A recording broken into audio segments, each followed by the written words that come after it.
Many see him as a man always willing to help others, so everyone respected him until that one day, Just do what you think is best. he showed his actual self that shocked everyone. Why are you doing this to me? Welcome back to Paramount Recapped. I don't have many subscribers, but your single comment is a ray of hope to motivate me.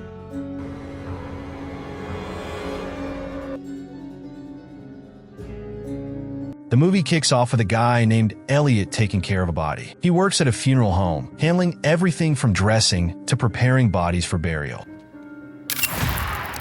He's smiling, so it's clear he enjoys his job. Then, the story switches to a couple, Anna and Paul, who are in a rocky patch. Baby, I'm sorry.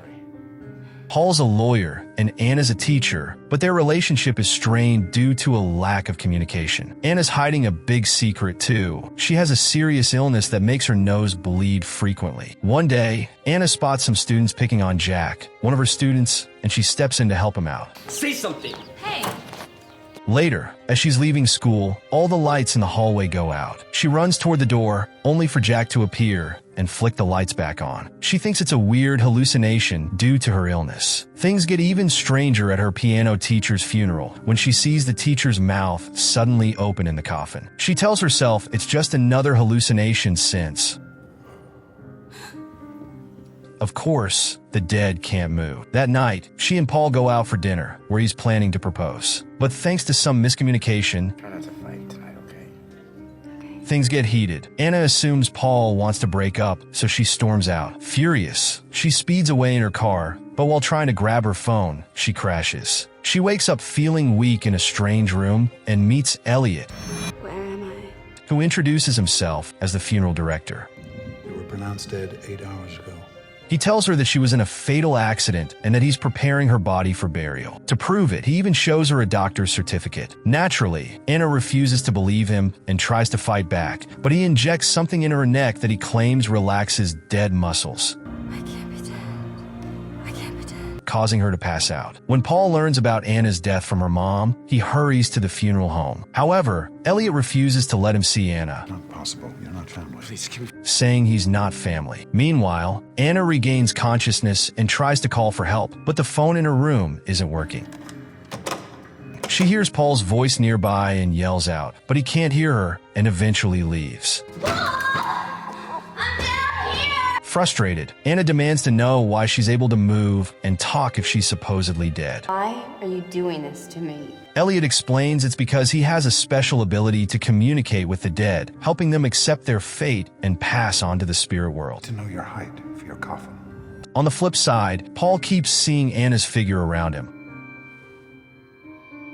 haunted by guilt over their argument that led to her accident. Anna, still in denial about being dead, tries to stab Elliott with a pair of scissors, but he remains calm, even daring her to do it. She can't bring herself to go through with it, and he warns her to accept the change from life to death since her funeral is approaching. The next day, Jack stops by the funeral home, believing Anna's funeral is happening soon. He seems intrigued by Elliott's work, and they chat briefly. As night falls, Elliott brings Anna her funeral dress. He leaves for the cemetery with another body, and Anna manages to swipe his keys. She unlocks some doors in the funeral home and nearly escapes, but her plan gets cut short when she sees Elliott's car pull into the driveway. Anna retreats upstairs, finds a phone, and calls Paul. Unfortunately, Paul, who's drinking heavily from depression, thinks it's a prank call and hangs up. When Elliott catches her, he tells her only he can hear the dead. He then leads her to a large mirror, urging her to look at her own pale, corpse-like reflection, insisting she's really dead. Anna finally resigns herself to the idea, while Elliott, slyly smiling behind her, wipes away the condensation left by her breath on the mirror, hinting that she's actually still alive. It turns out, Elliott is a twisted psychopath who manipulates his victims into thinking they're dead before killing them. Meanwhile, Jack, passing by the funeral home, glimpses Anna standing at the window, clearly alive. The following day, he tries to tell Paul that he saw Anna the previous night, leaving Paul with a spark of hope. Paul, frustrated and desperate, slapped Jack, refusing to believe what he was saying. Jack, however, was undeterred and went back to the funeral home, where he had another chat with Elliott. Elliott seemed intrigued by Jack's empathy toward the dead and even offered to teach him about funeral work. Jack, eager to learn, agreed, though Elliott's real plan was to slowly draw him into his twisted mindset. Meanwhile, Paul couldn't shake Jack's words about Anna. Determined to find out if there was any truth to it, he stormed into Elliott's place and searched room by room until he found himself just outside the door where Anna was kept. He called out for her, but Anna stayed silent, thinking Paul wouldn't hear her even if she tried. Paul left, but he wasn't giving up so easily. He turned to a police friend for help, asking him to investigate Elliott. But his friend explained he couldn't get a search warrant without any real evidence that Elliott was doing anything illegal. Paul insisted, sharing his theory that Anna might still be alive and that Elliott was using something to make her appear dead. In reality, Elliott was regularly injecting Anna with a substance called hydronium bromide, which caused paralysis and made her look lifeless. Finally, the day of Anna's funeral arrived. Elliott dressed her in a stunning black lace gown, and she looked like a vision. She took the moment to share her regrets about life, with Elliott listening intently. When she was ready, he invited her to step outside the room one last time, but fear took hold of Anna, and she refused. Elliott calmly told her that most people aren't really afraid of dying. They're scared of facing life itself. While digging Anna's grave, Elliott invited Jack to help out. He used this time to further impress his twisted ideology on Jack, sharing why he believed his actions were justified. As Anna lay in her coffin, she asked Elliott for a mirror to see herself one last time. Elliott obliged, handing her a small mirror. When she breathed, she noticed condensation on the glass and suddenly realized she was still alive. Elliott had been deceiving her the whole time. She tried to fight back as he attempted another injection, but he overpowered her, leaving her unconscious. Elliott snapped a photo of her, adding it to his collection. As people gathered to say their goodbyes at Anna's funeral, Paul arrived, devastated yet grateful to see her one last time. He kissed her farewell and left in tears. Just after he walked away, Anna's body showed a faint movement, but Elliott quickly shut the coffin before anyone could notice. Later, Elliott hung Anna's photo on a wall filled with images of his other victims, proudly admiring his work. Somewhere nearby, Jack was seen burying a chick alive, hinting that Elliott might have influenced him more deeply than expected. After the funeral, Paul and Elliott ended up at the same event. Paul, visibly drunk and grief-stricken, was easily swayed when Elliott suggested that maybe Anna was still alive and that digging up her grave could reveal the truth. Fueled by hope and desperation, Paul dashed out, jumped into his car, and sped to the cemetery. Meanwhile, Anna had regained consciousness and realized Elliott had buried her alive. With her oxygen running out, she pounded on the coffin lid, shouting for help in a last-ditch effort to survive. Paul reached the cemetery and dug her up just in time, pulling her out of the coffin and trying to revive her. Anna's eyes fluttered open, and they hugged, relieved to be together again. However, this entire rescue was nothing more than Paul's imagination, a desperate hope that he could save Anna.